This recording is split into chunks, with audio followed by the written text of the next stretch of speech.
বাইরে গেলেই খুন। কে কারে করে হত্যা, কেউ বা করে আত্মহত্যা। সিলেটের রাজন হত্যা, খুলনায় রাকিবুল হত্যা। তৃতীয় প্রজন্মের প্রথম বলগার মুক্তিযোদ্ধা গাজী পড়বে থাবা বাবা। এই শহীদে খুন করল বা কেবা। ঢাকার টিএসসি চত্বরে হত্যা অভিজিৎ রায় পুলিশ পাশে দাঁড়িয়ে রয়। মুসলমানের বাংলাদেশ কিভাবে যে তারা করেছিল শেষ। দুর্নীতিতে গোল্ডেন প্লাস, অর্থনীতিতে সর্বনাশ, অশান্তি আর চরমে, আল্লাহর ওপর আস্থা নাই, হানাহানি চলছে তাই নারী নীতির সবলে সব গেল বিফলে।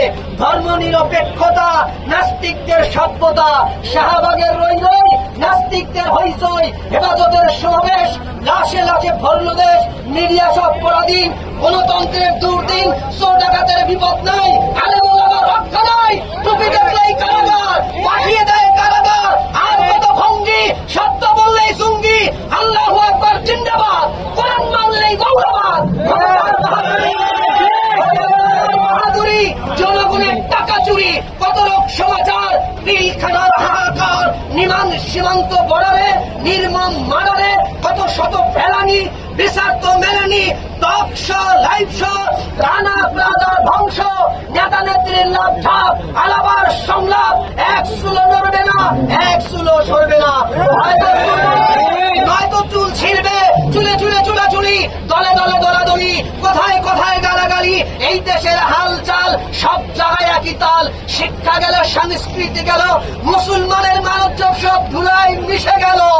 2024-এর পরে আবার নতুন ফ্যাসিবাদের জন্ম হলো। লুটেরা, কিলার, হাইজাকার, সেনাচার, র্যাপিস্টের আবার গ্যাদারিং হলো আল্লাহর জমিনে। আল্লাহর আইন ছাড়া, আল্লাহর পৃথিবীতে কোরআনের আইন ছাড়া। আল্লাহর কসম করে বলছি, শান্তি আসতে পারে না, পারে না। সম্মানিত ভাইরা, আপনারা যেটাই বলেন না কেন, আমি আপনাদের কবিতার সারমর্ম বলে দিতে চাই।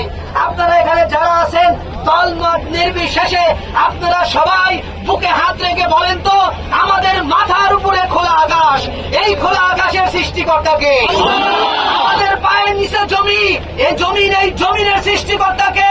আল্লাহ রাব্বুল আলামিন কোরআন কারিমে বলেছেন, আলাহুল খালকু ওয়াল আমর, তাবারাকাল্লাহু রাব্বুল আলামিন। আল্লাহর জমিনে আল্লাহর আইন ছাড়া পশ্চিম কালেও শান্তি আসতে পারে না, পারে না, পারে না। তোমাদেরকে ধন্যবাদ জানাই, তোমাদেরকে স্বাগতম জানাই। তোমরা ইউনিভার্সিটি, কলেজ, বিশ্ববিদ্যালয়, মাদ্রাসা কাঁধে কাঁধ মিলিয়ে বুকের তাজা রক্ত দিয়ে আমরা বাংলাদেশকে স্বাধীন করেছি। 54 বছরে স্বামী মিলে, বাবা মিলে, বউ মিলে, ম্যাডাম মিলে কেউ শান্তি দিতে পারে না। তোমাদের কাছ থেকে শান্তি পাওয়া আশা করা, এটা হচ্ছে আশার মধ্যে ঘুরে বাড়ি। অতএব আমরা যদি ঘুরে দাঁড়াতে চাই, ইনসাফ ভিত্তিক একটি সমাজ এবং রাষ্ট্র কায়েম করতে চাই, নারীর নিরাপত্তা চাই, মানুষের নিরাপত্তা চাই, কিলিং বন্ধ করতে চাই, হাইজাকিং বন্ধ করতে চাই, স্ন্যাচিং বন্ধ করতে চাই, চাঁদাবাজি, টেন্ডারবাজি, লুটিং যদি আমরা বন্ধ করতে চাই, এই নতুন বাংলাদেশে আবার নতুনদেরকে, আবার একটি কোরআনের সমাজ, আবার একটি ইসলামী সমাজ, আবার একটি বিপ্লবী সরকার গঠন করা ছাড়া আর কোন বিকল্প নেই।